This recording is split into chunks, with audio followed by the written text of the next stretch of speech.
Ah, Adik nama apa? Mariam. Mariam. Nak jumpa kawan baru? Excited jumpa kawan baru? Boleh? Boleh. Hampir 300 murid memulakan sesi persekolahan tahun 2026-2027 di Sekolah Jenis Kebangsaan Cina SJKC Ladang Legion Elmina Shah Alam Selangor hari ini. Suasana ceria jelas terpancar apabila rata-rata murid hadir dengan wajah gembira dan penuh keterujaan untuk memulakan sesi persekolahan di samping tidak sabar untuk kembali bertemu rakan-rakan. Baiklah, ibu bapa turut mengambil peluang untuk menghantar anak-anak mereka seawal pukul 6.40 pagi. Menariknya, SJKC Ladang Legion Elmina mula beroperasi pada tahun ini membuka lembaran baru selepas penutupan di Gemencih Negeri Sembilan pada Disember tahun lalu. Kita bukan hanya nak pastikan tiga-tiga bahasa ni untuk pelajar-pelajar kita boleh berbahasa Mandarin, bahasa Inggeris, bahasa Melayu. Dan kedua, masa akan datang saya akan masukkan satu sistem yang terbaru. Terbaru maksudnya apa? Kita nak elakkan masalah buli.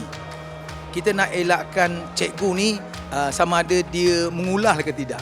Kita ada satu sistem yang melalui AI dah terbukti di luar negara tetapi akan bawa masuk ke sini.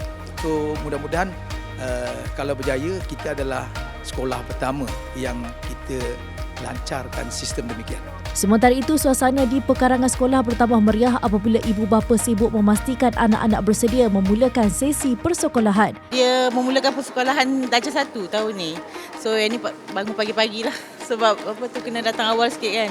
So ini anak terakhir lah, bongsu. Ambil cuti hari ni untuk send dia to school lah. Untuk hantar untuk sekolah ni hari ni. Sebab hari ni kena hantar. Pukul 6 tadi. Sebab nak kena siapkan semua. Lepas tu nak make sure breakfast sebelum datang sekolah. Daripada segi preparation tu, baju, kasut sekolah semua kita dah prepare awal, sehari awal. So dia orang pun dah pagi-pagi rutin dia dah tahu dah dia kena cari stocking. So lepas dia orang dah siap tu, dia orang akan turun bawah, cari stocking, pakai kasut apa semua. Sama juga dengan beg, kita dah prepare sehari awal. Anak yang sulung tu dia dah biasa pergi sekolah Chinese school, so dia dah tahu dah apa dia kena buat. So bila dia orang kena pindah sekolah baru ni, dia excited lebih sikit. Saya pun macam tak sure kenapa lah, tapi every time macam nak tengok sekolah ni ke, dia nak datang SJKC Elmina macam tu.